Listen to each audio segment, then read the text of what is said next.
There we go. Now we're live. Hi, Brandon. Hello. Hey, Caitlin. Hello, Is it everyone. raining where you are, or is it just really sunny? Neither. It is not raining. It is Oh, cloudy, and I think maybe the clouds are kind of like diffusing the sunlight that makes it. oh yes, yes, yes. I'm Hmm. also, I don't know, I'm on a laptop, which is different than usual, so I don't know how the camera does, Hmm. but Yeah, um, good to be with you. good to be Welcome, with you. everyone, to the This Is Not Therapy Hour. I'm Brandon Tessers. And I'm Caitlin Miller. And we are both licensed therapists, but this is not therapy for very, For very, very many reasons. so many reasons. What it is just an open conversation. Caitlin and I are here talking with one another and doing our best to talk with all of you without any information to go off of. We're just doing our best to make our guesses about who you are and what you might be interested in. Mhm. For those of you who are willing and able to participate in the chat, we love that because we get more information about who you are and what you're interested in. Uh, please don't feel as though you need to stay on whatever topic we're discussing. We're going to talk about whatever, but if you have questions or thoughts or want to talk about something else, put anything in there because once we have information from you, then we know what you want to talk about. And I'd rather talk about what you want to talk about. Me too. Um, Caitlin and I both work with a therapy practice. Our office is in Northbrook, Illinois. It's called Effective Artistry. We do individual, Hmm. couples, and family therapy, specialize in a neurodiversity affirming approach. Hmm. Um, yeah, this is public. This is online on the internet. Keep that in mind if and when you choose to do comments. That's one of the reasons it's not therapy. Is this is not private. I think that's pretty much it. Yeah. I think that's everything. Yeah. Okay. Good to see you, Caitlin. How are you? Nice to see you. I'm watching my dog lick the couch. Maybe she's trying to find some. I don't know. Maybe she tastes peanut butter or something. I don't know. How are you, Brandon? I am good. I'm uh, in northern Wisconsin with my family right now. So Hmm. it's very nice up here. It's nice to get so much family time for sure. I feel like I'm Yeah. whispering. Am I whispering? You sound like you're talking more quietly than you normally do, but I can hear you still pretty Okay. clearly. I have my earbuds in, and it's like hard to judge how loud I'm being. Yeah. Be too loud, but I don't want to be too quiet. Yeah, no, I'm doing Yeah. well. I got more than 8 hours of sleep last night for the first time in Woohoo! some untold number of weeks, which is very nice. Uh, doesn't make up for everything in one night, but it was nice. Hmm. Yeah. What's been on your mind lately, or what's on your mind now? Um,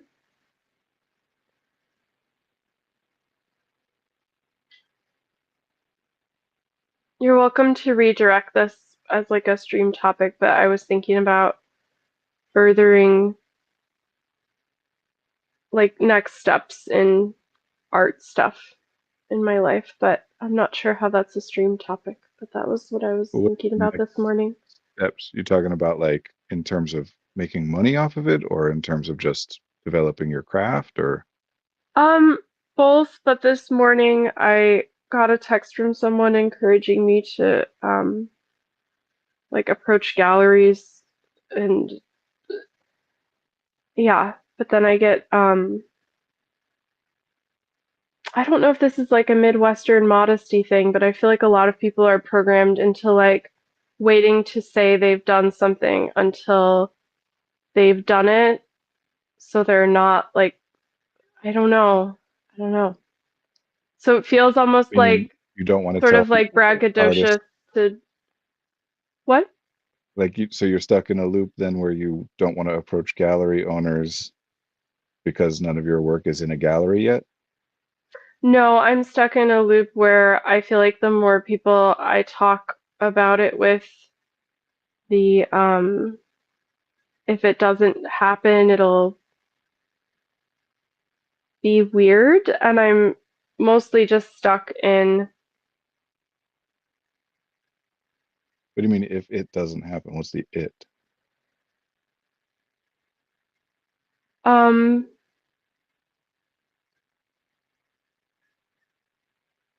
I guess that if I don't sell my work, then talking to people about selling my work and trying to make it happen. If it doesn't happen, I don't know where that sentence ends. I mean, that's effectively just like if I try something and fail at it. Like I don't want to try something because what if I fail at it? Is there something I'm missing here? Yeah, but I feel like there's like a niche. Is niche the way you pronounce it, or is it niche? Sometimes I hear people say niche. I I say niche, but that's obviously the French pronunciation, and some French words we pronounce in English differently, and some we use the other. So I think Hmm. probably either is fine. Okay. I feel like there's a niche sort of cultural thing in the art world where um, assuming you can break through to the next level is thought of as pompous and braggadocious, but I also think Assuming you can the break through to the next level, meaning sell your work, make money off of it. in this specific instance, but I think I experienced a lot of that conditioning in opera where it's like, well, how dare you think you could do this thing if you haven't done this thing and proven these things to these people and you don't have these relationships and don't say it to anyone until you've actually done it, because then you can say I've done it instead of I think I could do this or it just but yeah. But I am told by my classical music friends that they are trying to train themselves out of these things too. Well, I don't disagree with you. I don't know how niche it is, but I I agree with you that people see like saying that you're an artist or thinking that you can make it or whatever that means as an artist can be seen as braggadocious. But the same is true of anybody in any industry or whatever, any endeavor where they're saying like, I think I could be really successful at this thing. You know, that if you're like, I think I could make a lot of money as a computer programmer, then people are Hmm. still going to be like, well, do you program? Do you code? Have you done it? You know, Hmm. it's funny because my wife bought some art from a watercolor painter a couple weeks ago, and I was just looking at the bio, like you get the little card with the artist's picture and bio on it.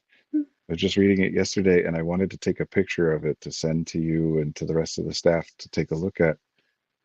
I think she might have thrown it away. I'm going to try and find it again because it jumped out to me for this very reason, and I don't want to give details away. Not that anyone would look this person up or whatever, but the bio was very much focused on like the language read to me as like, don't worry, everybody, I'm really an artist. Like a lot of like apologies, right?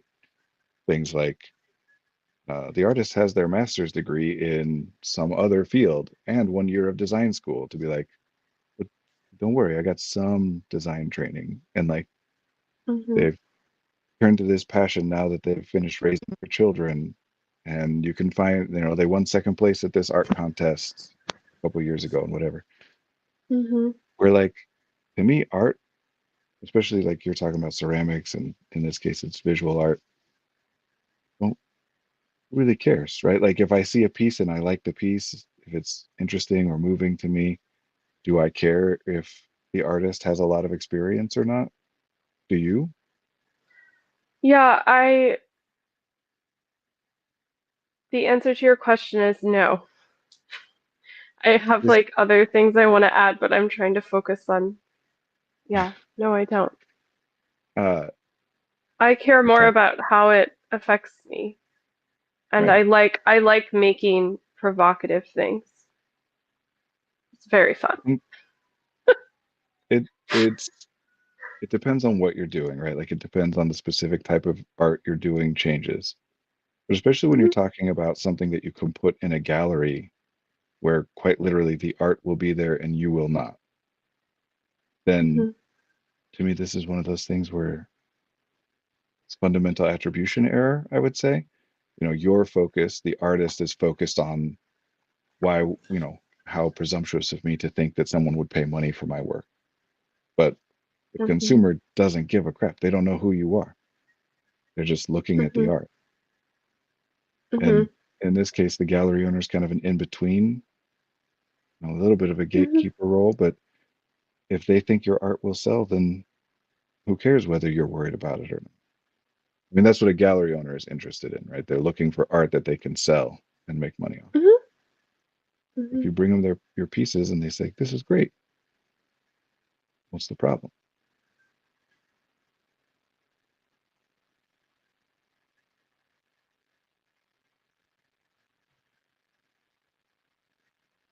I don't have an answer to that, Or more broadly, which probably means there's not a problem if it's that hard for me to think of an answer. well, there's got to be some because it's bothering you, right? The point is not just that your worries and hesitations are Oh, yeah, this irrational. It's isn't really an answer. I don't think this is an answer to the literal question you asked, but what I'm thinking is that to me, it seems like there's a natural progression in, I'll just use ceramics as an example. In the world of ceramics, where you take classes, you learn things, sometimes you get a degree. You make a ton of stuff for a long period of time. None of it sells. For half the time, nobody likes it. For the second half, you're building your um, like momentum and voice as an artist. And then the niche that I'm getting into are ceramics that take like 10 hours to make. And most ceramic artists make money off of functional wear, and they essentially try to hone in their technique where they can make it as quickly as possible because then they can sell it for a price sure. that they're still making at least a reasonable margin on. And so often they're developing techniques about like how quickly can I produce this while having it feel authentic to me as an artist and unique enough to stand out in a market. And so for me, I feel like I'm skipping all of those steps and jumping to I'm creating art that's taking like 20 hours and like a ton of thought and it like and that to me, if I were to get paid in a way that I guess whatever, it would be way more than people who have been doing this for decades who are now doing like Wait, mostly functional stuff. are you just talking about like pricing? You're saying like if I were to charge $1,000 for a piece, that would be a lot of money compared to what most ceramic artists make with their first pieces that they sell. Yes, and also that what I've noticed in the ceramics world is it seems like people who charge a lot more are people who like go to fancy art schools and do like conceptual work and like get shown in museums and galleries and have like a large following or like ties to people who are elite. This all makes sense to me, but I'm not understanding why it's particularly specifically relevant to you and what you're doing. Why not go to gallery owners and say, and worst case scenario, they're like, oh no, this isn't good enough to charge that much money for or whatever. I guess something I'm worried about is I don't know when I'm ready to do that because I'm thinking of people I know, like, for example, in the publishing world with books If where you do that and they say no, what's the problem? that I think I could be good enough to do it at some point, and I don't know when I'll be Well, good then you enough would or if go I'm talk good to enough them yet. later. Yeah, but that if it's anything like what I've heard about, like the publishing world, sometimes if they see your name over and over again and they read like four of your manuscripts, eventually they just throw it in the trash. You know, you can, one of the signs that people are utilizing some unhelpful logic is when they start bringing in things from completely unrelated fields or endeavors, right? Like, this isn't publishing. You're not submitting a manuscript, but why would it matter if that's what they do in publishing? In this case, you'd be trying to set up a meeting with a gallery owner and meeting them, you know, via the I don't phone or really face think of to it face. as a gallery. it could be a gallery, but it could also just be a place where I could drop off stuff and see if it sells. I don't actually care if it's a gallery or not. It could be Well, sure, a but shop. we're going to just use gallery owner here as a catch-all term for a person who owns a place where you could put your art to sell, if even Okay, if they thank wouldn't you. call it a gallery, Yeah. right? Like whoever's making the decisions about what they stock at their place of business that sells, among other things, ceramic art. Imagine that you were a gallery owner and someone came to you and met with you and you looked at their stuff and said, like, let's say worst case scenario here, that you say like, oh no, I don't think anyone would buy this for any amount. Mhm. And then they said, okay, understood, I appreciate it. Could you give me some feedback or whatever? And you're like, yeah, I mean, you might want to look more into functional pieces, or you might want to look at lowering your prices or whatever. And then that person comes back to you 6 months later, having made some of the changes that you suggested. Would you be less interested in them or more interested in them?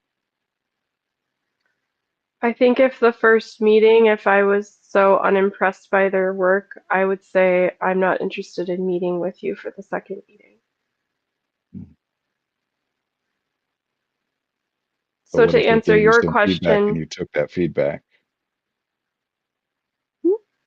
What if you gave them some feedback though, and they took that feedback and were showing you pieces that incorporated the feedback you'd given?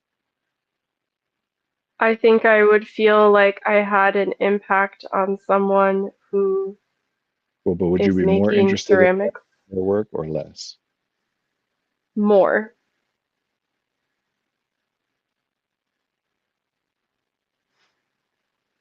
When there are certain exercises I'll do with people where we explore like worst case scenarios, right? And I always make sure to put, you know, reasonable worst case scenarios, like worst case scenario that has a realistic expectation of happening, because otherwise you could always say like, worst case scenario, a meteor falls out of the sky and hits me on the head and I die, right? Like things Yeah, that oh yeah. are not reasonable and not really relevant to decisions about whether you're going to do the activity or not. What if they hate my stuff so much that they never respond to any future correspondence?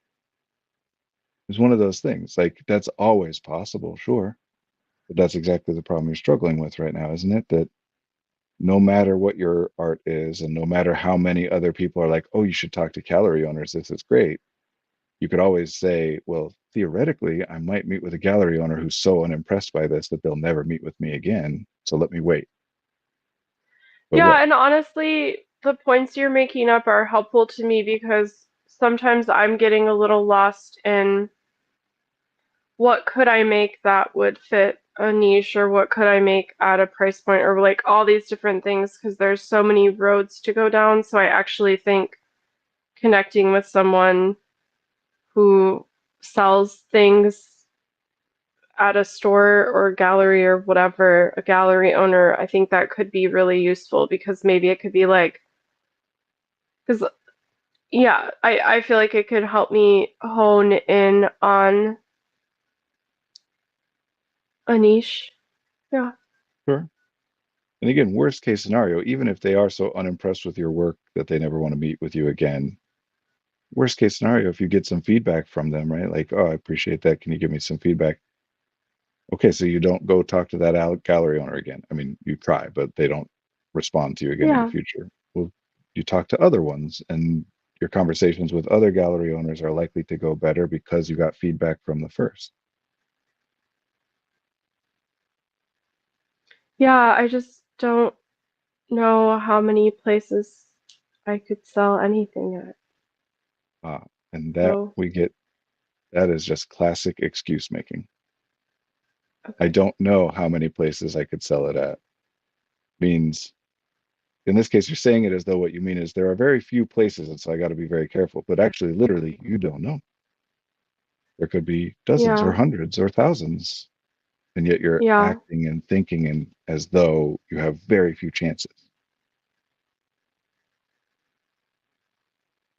You Yeah. don't know why act as though there's so few.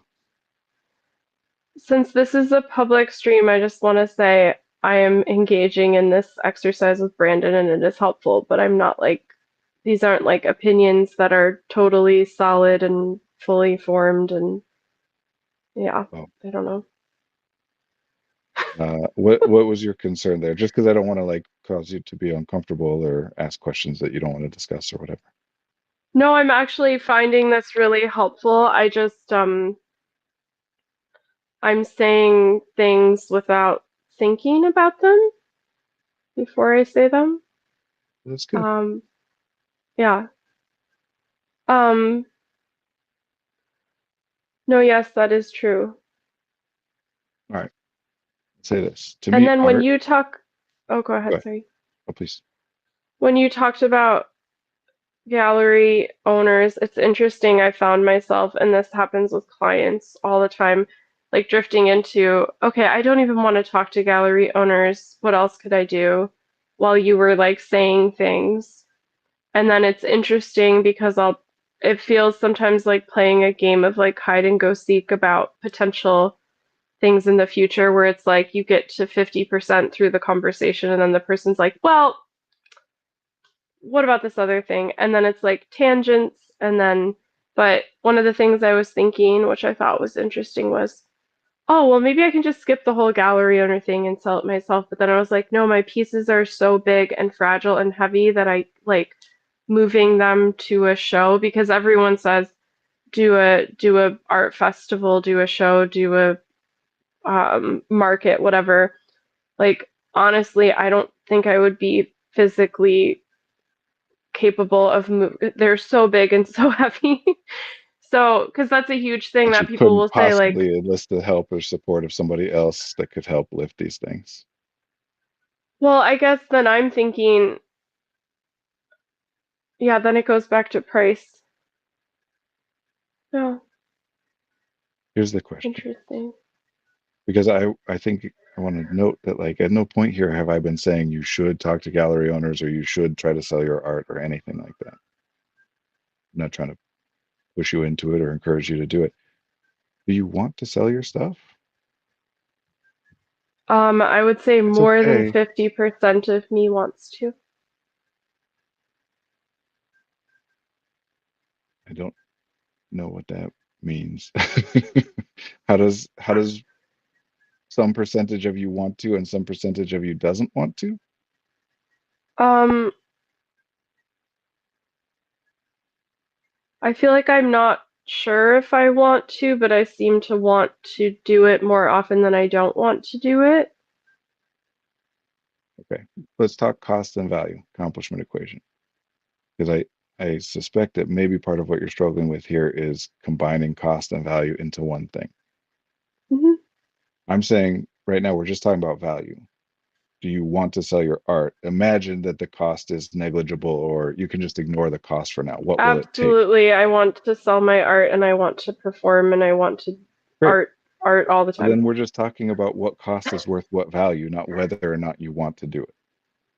Whether you want to do it What in this cost? particular way or whether you want to do this particular thing, that depends on like the value of that thing and the cost of that thing. But you would like to get your art out there and sell it. As well as like perform, as well as like therapy stuff, do more. That's all great. Yeah. Yeah. And it is. And we want to keep it focused on one thing at a time because, like you're saying, otherwise we go off on tangents to many different things. Hmm. Yeah, I guess the thing that's coming up for me is in a perfect world, I would make something and then put it in a spot on the earth where it would potentially sell. Okay, well, that's great. And yes, and that's kind of what we're talking about. That's what galleries are. But that's not what we're going right this moment, right? Oh, Uh, okay. in this moment, here's what's funny to me. You talked about this as though it like is harder for artists than for others, which might be true, but if it is, I mean, you couldn't measure it, right? If it is true that it's harder, this is harder for artists than for other people, I think that has more to do with what things artists have in common that make something like this difficult than it does with like this process being particularly difficult regarding art. Because all we're talking about is you have to put yourself out there. You have to try something. There's effectively no difference for an artist going to a gallery owner or trying to sell their work online or whatever versus somebody else in some other industry submitting an application for a job that they may or may not get. And that is a very common thing, right? That people will sit and be like, I don't want to send in my application because my resume is not good enough yet. Or I don't want to apply for this job even though I'd love it because I don't have the experience that they're looking for. Where they're making guesses about what people on the other. And I know this is a cliche quote, but it's a good one from Wayne Gretzky. You miss 100% of the shots that you don't take. Hmm. If you don't take the shot, that that means you didn't score the points. If you do take the shot, the worst case scenario is you didn't score the points. The best case scenario is that you do. This isn't about you or some like internal, and I'm talking to artists generally here, not just you, Caitlin, although I think it's relevant here. It isn't some like internal quality of yours, something inherent about you that's like, oh, I'm a coward or I'm too afraid to put this stuff out there. Like you said, you've gotten messaging your entire life from other people, people in arts industries and outside of those industries. I mean, my undergrad was in acting, and the number of people who said something to me of like, if you can do anything else and be happy, you should do that because this is hard. No one makes it. Like you got to be really sure that this is your only shot at happiness. Artists, people who choose to pursue art as a career or try to make money off of their art are actively discouraged from doing so by everybody. People who love them, people who hate them, random people they've never met before. Hmm.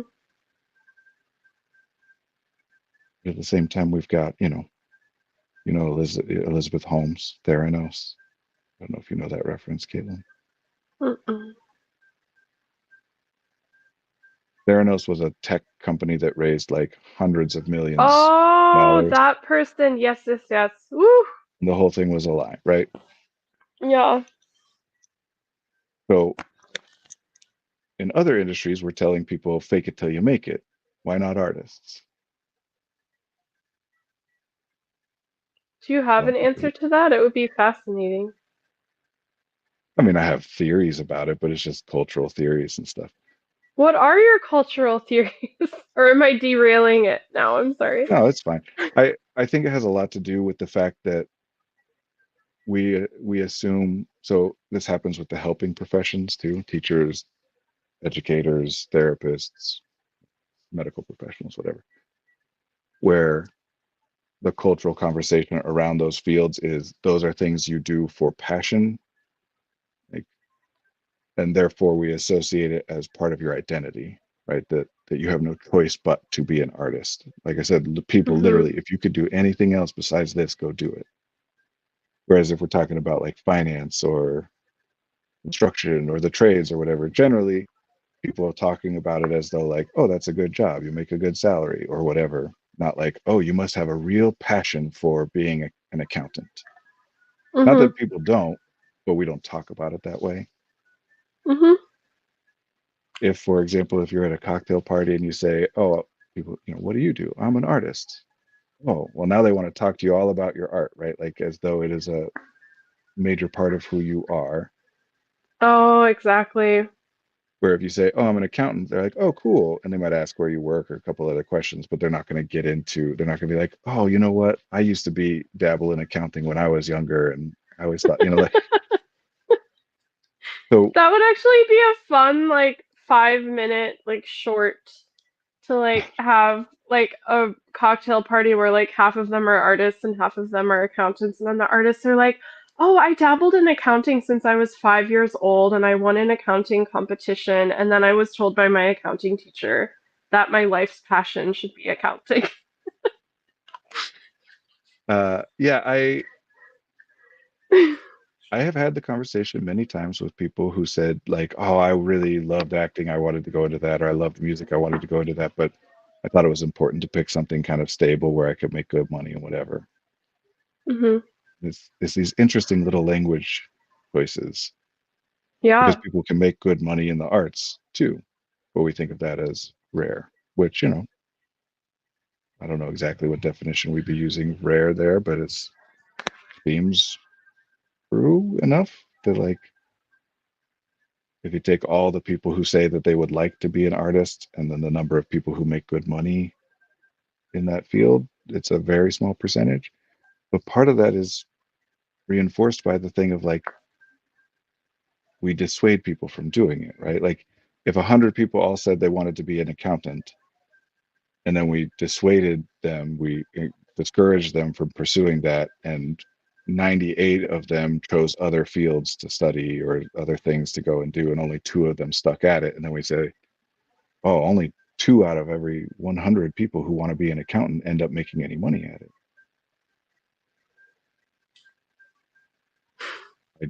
I do think culturally it has something to do with the idea that artists are people who are self-employed. The kind of artists we're talking about generally are self-employed as opposed to working for a larger organization. Hmm. Hey, Bass Insider, have a good flight. Thank you. Bass Insider says, getting on a plane, wanted to jump in and say hi. Have a good stream. Have a good flight. Yeah, I don't know. These are just theories. But I do think that that's part of it is that, like, when you're applying for a job as a construction worker and you don't get it, that probably is not treated, it's probably not received by the person the same. Well, okay, I'll talk from my own experience. When I applied for a job like doing retail work or whatever, and I didn't get it, even if it was frustrating to me because I wanted the job or, was in a bad situation or whatever, I didn't receive that as like, oh no, I am incompetent or I don't have value or I'll never make it in this field or whatever. Hmm. We just treat it as a job, not as like Hmm. some statement about who we are as a person. But as an Hmm. artist, if you don't make money, if you don't get a job, it turns into this like, oh, that means I'm a bad artist, or like I've made a terrible choice in trying to do what I'm trying to do. Like it's something about you as opposed to when I didn't get hired at Hmm. Target, I was like, okay, they probably just aren't hiring people at Target. I doubt it's because of something about my application specifically, Hmm. Hmm. but we don't treat art that way. I think it has a lot to do with how we pit artists against one another and teach it as though it's this highly competitive winner take all kind of a field when that's not the root of being an artist. Anyway, it doesn't matter.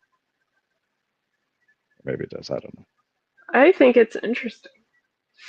I think these things are interesting, but I want to give some practical advice too, because I'll say this: you are struggling because you're approaching this from 2 different points, and they're points that don't work well together. And either one is fine, but they cause problems when you're trying to do both at the same time. Hmm. On the one hand, you're approaching this as somebody who doesn't do this for your major, like your main career, right? Like you're a therapist, you Hmm. don't need to make money off of this. You didn't start doing ceramics with the idea in mind of like, ooh, maybe I could become a ceramics artist. That's my great I goal here. You just, actually said consciously to people, I don't want to ever sell these. Like, I'm well, doing this great. just for fun. So you started this as like, this is a passion of mine. This is something I enjoy and I want to pursue it from that direction. But now that you're considering trying to sell some of your work, because people have proposed the idea to you, is at least part of the reason you're considering that. That's changed. Hmm. But now that you're considering that, you're now trying to come at it through this lens of, okay, I should think about this from the perspective of somebody who is trying to make their living off of doing ceramics. And you're right. People who don't have other means of income and need to focus, it is much more important for them to do, for example, market analysis kind of things, right? Of like, well, what kinds of things do people buy? And even if functional pieces aren't what I want to make, I'm going to make them because that sells. Hmm. But you don't actually have to do that, right? Like Hmm. you're not desperate to sell your ceramics pieces. If you were to all of a sudden shift to just making functional pieces, you wouldn't enjoy it and you would stop. Hmm. So you're bouncing back and forth between one and the other. I should do it as though this is my life's work, and no, it's something I do for fun that maybe is valuable and worth selling and I would like to pursue, but primarily I'm starting at this from a point of like doing what I want to be doing. Hmm. And that's causing you problems. One in particular, sunk cost fallacy. If I'm looking at purchasing a piece, I don't know how long it took you to make the piece. I don't know how much thought or effort or whatever you put into it. And that is not being factored into my consideration of the value of this piece at all. If I think it's worth 50 of my dollars, then it is, whether it took you 2 minutes or 2 months. If I think it's Hmm. worth 1,000 of my dollars, same, right? The sunk cost fallacy is I put all of these resources toward this thing, towards this endeavor, and I'm now making a determination about what to do next, where I'm leaning towards doing a thing where I'm going to continue, I'm making a suboptimal choice because I want to respect all of what I've put into it thus far. Can you repeat that or say it in different words? Sunk cost fallacy. Let me give an example. Maybe that'll help. Imagine that I am working on a project and I've sunk $1,000 into this project. And I started this thinking I'll put $1,000 into it and then I'll be able to make $10,000 off of it. But here we go. I've put $1,000 in, but things have changed and new stuff's coming up. And now it's turning out that, well, it looks like this is actually going to cost me $15,000 to complete this project. And I'll still only Mm-hmm. be able to make 10,000. So now I can either stop now and lose the $1,000 that I've put into it, or Mm-hmm. I can continue and put an additional $14,000 into it and then sell it for 10, in which case I've lost 5,000. So the logical choice is to stop now. The fallacy is to say, well, I've already put so much into this. It would be such a waste to just throw that all away. I'm not going to give up on it. I've already invested into it. You said 10 hours. So your pieces will often take you like 10 hours to make. Yeah. Mm-hmm. So if you have the choice, and I'm not saying that this is the case, I'm just illustrating the issue. Mm-hmm. If you have the choice of you can sell this piece for $50 or you cannot sell it at all, which would you take? Can you can can you repeat that? Your audio cut out a little bit. If you have Oh, the sorry. choice of what? If you have the choice of you can sell this piece for $50 or you cannot sell it at all, which would you choose? I don't know. And that's So kind of what I'm if trying to I say illustrate. not sell it at all, then that would be sunk cost. Well, that would be the sunk cost fallacy, assuming that what we're trying to do here is make money off your art. If you're trying to make money off your art, making some amount of money is better than making no amount of money. Now, Mm-hmm. Mm-hmm. if it's a different thing about this piece has value to me and I enjoy it, and it's not worth $50 to lose access to it, to no longer have this piece for myself, Mm-hmm. then you see what I'm saying about the two different ways. If if you're approaching it Yeah. from this perspective of I like these things and I'm willing to part with them for the right amount, then that's great. Mm-hmm. But that's not I'm trying to make it as a ceramics artist. That's my main living. Not that it couldn't theoretically happen. I'm just talking about the decision making process. If you were starving, you would sell it for $50. Mm-hmm. So if you were a person who was making your only income from the art you're making, it would be a different decision making process. Mm-hmm. And notice how much you kept saying, most people who do ceramics this, most people who do ceramics that. Mm-hmm. All of those you were talking about people who ceramics is their primary or only form of income. Of Mm-hmm. course, you're doing things differently than they are. Mm-hmm. It's not very effective for you to compare your approach to their approach when you're doing two different things. Mm-hmm. But in your case, So, oh, go ahead. Sorry. okay, I was just thinking that is it still a sunk cost fallacy if I were to go to a gallery owner and they would say, I think I can sell this, and then I would make the money that I think is fair off of it? if you went to a gallery owner and they said, yes, I want to sell this and you will get paid the amount that you want to get paid, Yeah, that's that not sunk sounds cost, good. Well, right? I don't know well, you're not even making a decision in that scenario. That's just a good Oh, and thing I said happening, yes, right? and I said yes. No, that's what you want to happen.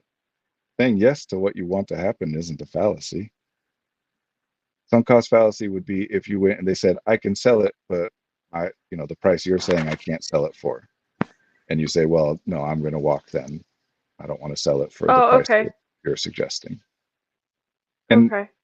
again, that wouldn't necessarily be sunk cost fallacy. Just Would it be sunk you're cost fallacy if my conscious goal was to sell my art and that was my only conscious goal? probably, yeah. But again, Okay. the fallacies and biases, they're just ways of talking about what we think might be going on in people's minds, right? Mm-hmm. All I'm saying is you're valuing as our culture has taught you and everyone to do. You're valuing the product of your efforts. It is a direct ratio to how effortful it was for you to produce it.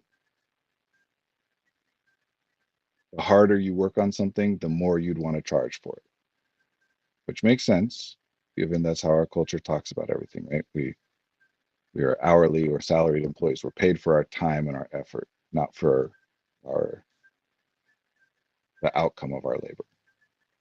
Mm-hmm. Except, kind of notably, for like artists, where nobody cares about how much time or effort you put in. Just when you see a movie and you think it sucks, and then you hear, well, people put decades of their life into this thing, does that make you be like, oh no, it's a more valuable thing now? A little bit? Something that you'd be willing to spend more of your money on, even though you think the product sucks. Wouldn't I have just bought one movie ticket?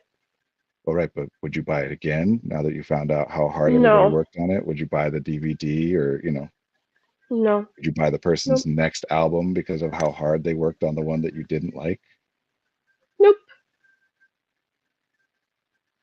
Nobody cares for artists how hard you work, which is another part of the cultural thing.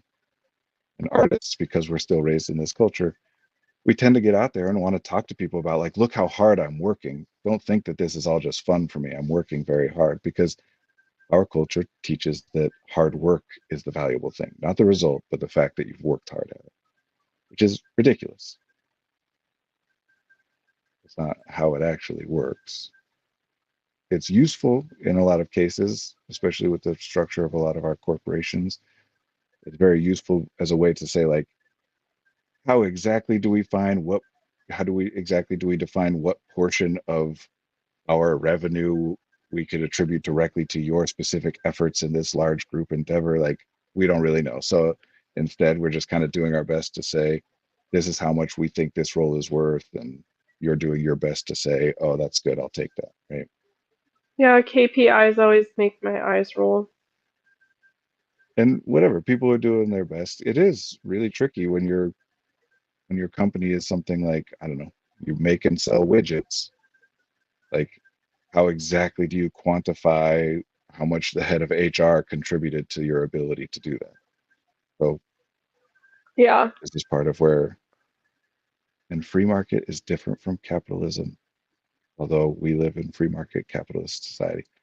This is where free market advocates come in and will say, like, well, the best way to determine how valuable something like that is for people to just kind of figure it out. If you offer to pay X amount and no one takes the job, then you're too low. You got to raise it. If if you're looking for a job and everyone's only paying X and you want Y, like, then you can't have the job, kind of thing, right? Hmm. This is where the basic concept of rational self-interest is. If each person, getting into economic stuff, like, if each individual is acting rationally in their own self-interest, then theoretically the balance point will be found out of how much can I charge to sell this thing depends on how little people are willing to pay for it, right? Like, why supply and demand Mm-hmm. and all that stuff. Mm-hmm.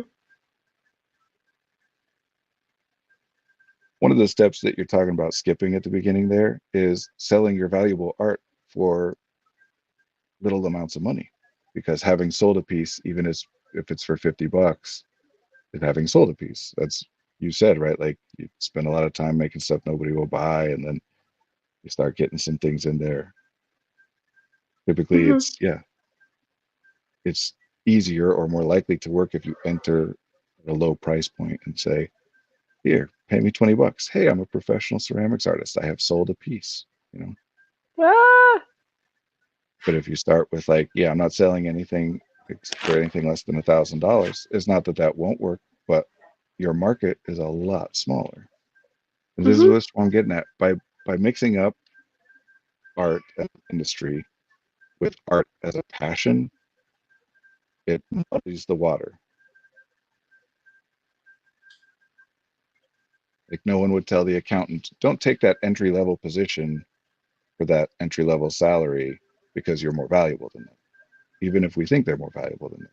In that industry, everyone would say, like, yes, of course you're more valuable than that. Doesn't matter. You got to take the entry level position and work your way up to the bigger stuff.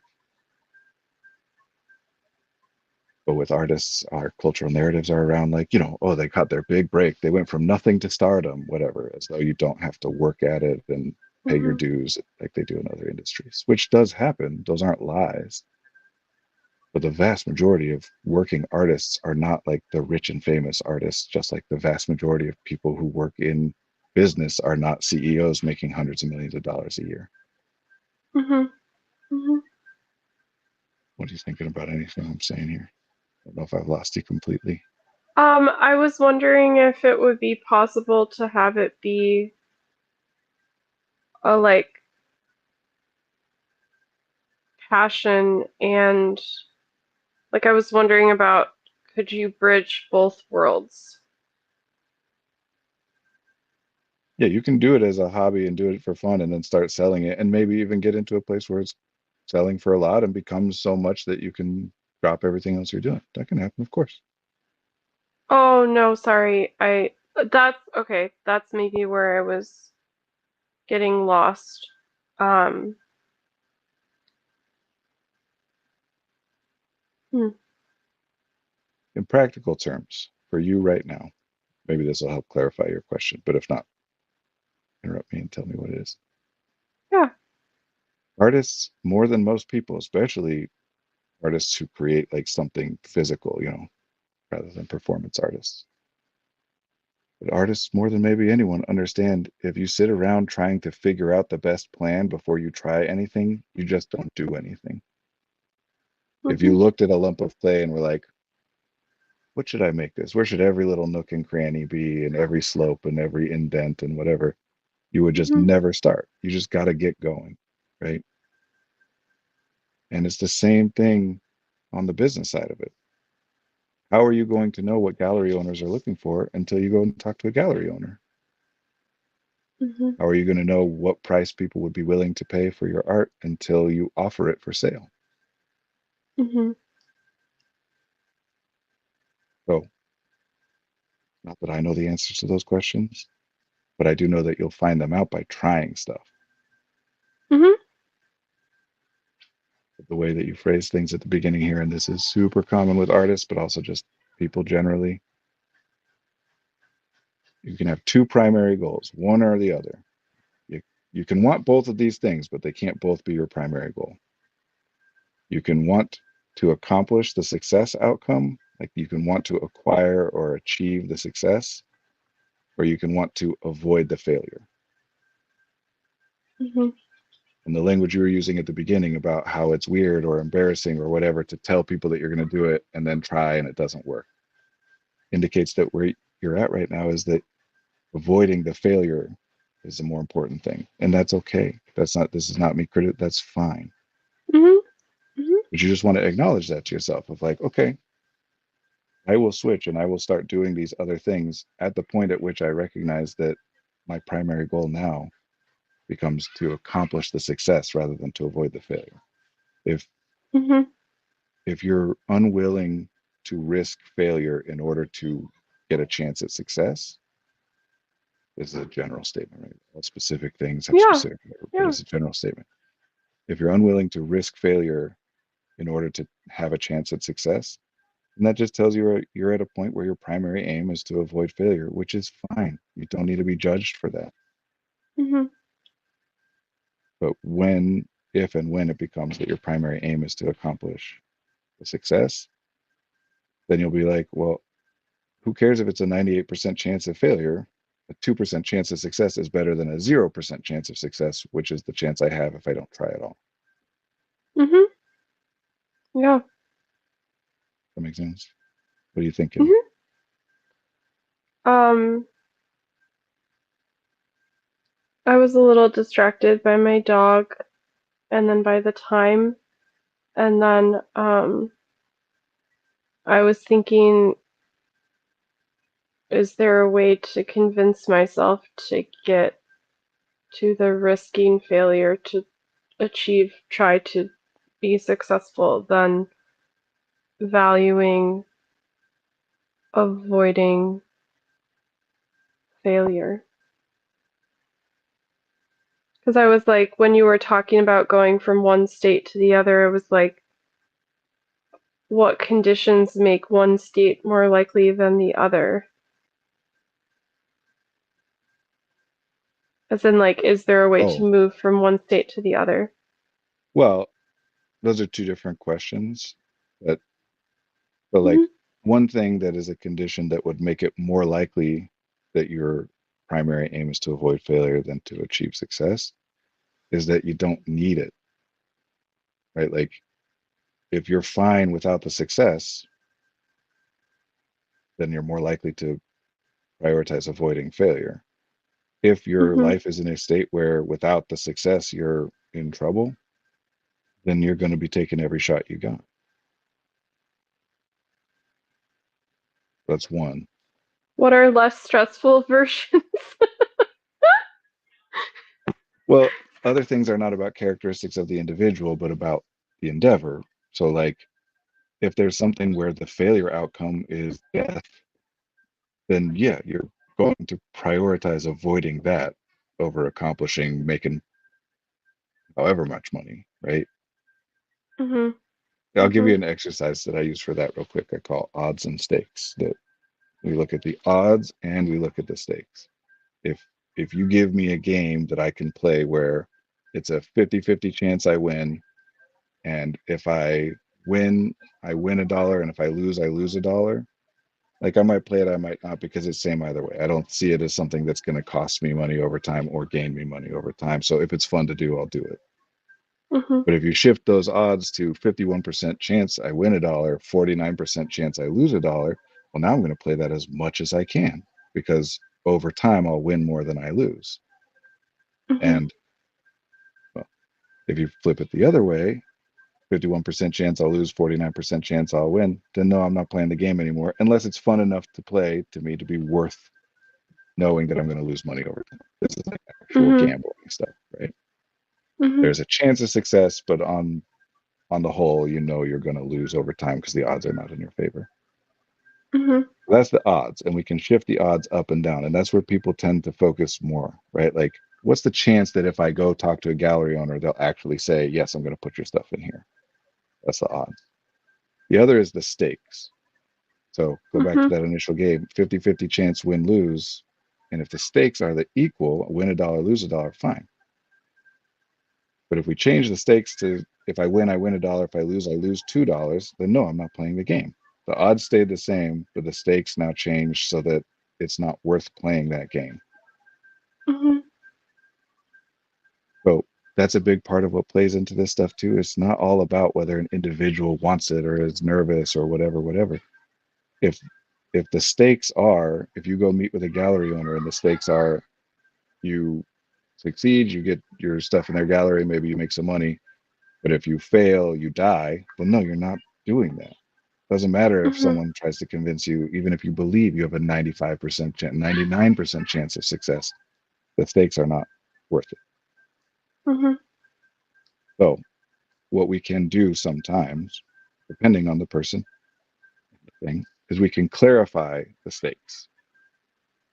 Meaning, sometimes people are acting as though, feeling and thinking as though failure is the same as death. That's actually fairly frequent in our culture. I think it has a lot to do with how we use language around need. I need to do this. Ends up Hmm. connecting the thing to life or death, right? And I'm not being hyperbolic. I mean, like if we say things like, I need to get good grades, then the feeling of getting a bad grade is like the feeling of dying, right? The fear of it Oh is the yeah. fear of dying. And we can extend that out because the unspoken statement is I need to get a good grade so that I can go to a good school, so I can get a good job, so I can have a good life. So we've connected getting a good grade to having a good life, and getting a bad grade of life. Like, it's quite literal. So Mm-hmm. sometimes it's that. And people tend to jump to that, right? Thinking that, oh, I'm overreacting. I'm treating failure as though it's much scarier than it really is. And sometimes that's true. And we can explore it together and say, like, what actually are the worst case scenarios here? What actually happens if you lose? And Mm-hmm. that can help. We can also do that with odds. We could clarify, like, how likely do we think this is or isn't? But odds are highly subjective because they're always in advance. It's a measurement of how Mm-hmm. likely you think something is. But we can look at shifting the odds and shifting the stakes that a person is thinking of, and that might Mm-hmm. shift them into, oh, well, then in that case, I'm definitely going for the success. Mm-hmm. But if if there are much higher stakes to losing than there are to succeeding, then generally speaking, you're going to be prioritizing avoiding failure over pursuing success. Mm-hmm.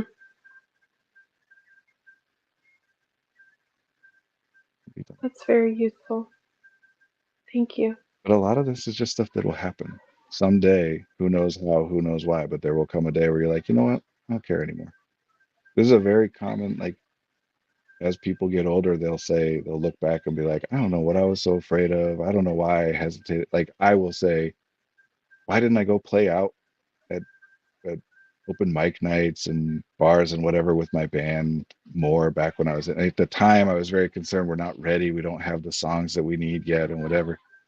But now with some years behind me, it's like, who cares if I had failed? Like, at Mm-hmm. the time it felt very important. It's what I was trying to do. And now I'm saying, Mm-hmm. well, I didn't make that as a career anyway, so why not have done those things that would have been fun Mm-hmm. besides 2020? But yeah, there will potentially at least come a day where you'll be like, you know what? I think it'd be cool to sell a piece. I don't care, so I get $20 or whatever. It'd just be fun to have, like, sold a piece of my art. Yeah. Or maybe there will come a day where you're like, you know what? I'm gonna go meet with a gallery owner because who cares? If they don't like me, they don't like me. And if they do, Mm-hmm. awesome. So it's okay to just, when you're in a position like what you are in, when a person is in a position where there isn't a deadline, meaning like there's not a time approaching, which after that time things are going to become more and more difficult for you had you not accomplished something by that Mm-hmm. deadline. Mm-hmm. If there's no deadline, then stop. What I would encourage people to do is stop beating yourself up for acting like something is optional when it's optional. Mm-hmm. When there isn't a deadline, Mm-hmm. you're acting as though there isn't a deadline, and you shouldn't then turn around and be like, what's wrong with me? Why am I not acting as though there's a deadline? Yeah. Hmm. It definitely doesn't help. I can say this, and then we're going to wrap up here. But ask any person. There's a belief in our culture that feeling bad is good for you. That, like, stress motivates me to get things done. Fear, panic, whatever, that motivates me to do good things. Those things are helpful to me in accomplishing good stuff, which is wrong, very wrong. Because we can ask anybody, ask literally anybody, picture the time in your life, think about the time in your life where you were doing the best work, being the most productive, accomplishing the most stuff.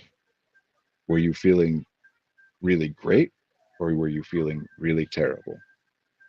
And it's Mm-hmm. always, that was one of the, I was feeling really great. And vice versa. Mm-hmm. Think of the time in your life where you were doing the least, where you couldn't get anything done. You weren't being productive, you weren't accomplishing anything. Were you feeling really great? Were you feeling really terrible? And it's always really terrible, because those things are inherently correlated. But everyone Mm-hmm. has this idea that if I feel bad enough, that's when I'll do good things. They try Yeah. and incentivize themselves by feeling worse and worse. Is why I talk about motivation being a lie, because that's the lie. There is a lot of the time when we're talking about motivation, we just mean you got to feel worse. That's when you'll do a thing that's really good to do. Mm-hmm. And there is some correlation, right? Like, because the most common one is that there are things that are best done at a later point, like close to the deadline, for example. So as the deadline approaches, I get more and more stressed and worried because I wanted to do it earlier. I'm told it's good to do it earlier, whatever, but it's not actually. And then the Mhm. deadline gets close enough, and now I do it, and I'm very stressed. And so I think, oh, it's the stress that gets me to do it, instead of, no, it's just the approaching deadline that gets me to do it, whether I was stressed or not. Mhm. And here's what we can say. I can't say definitively when people are picturing the times in their life they've been doing the best and they're feeling really great. I can't say that feeling really great is what got you to be doing so much productive and valuable work, Mhm. because it's possible that doing so much productive and valuable work is what caused you to be feeling great. I can't say Mhm. feeling good comes first or the other one comes first. They just go together.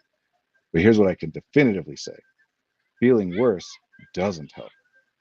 Mhm. Whether the Mhm. feeling worse or the being less productive comes first or not, either way, feeling worse doesn't help, and feeling better Mhm. does. Mhm.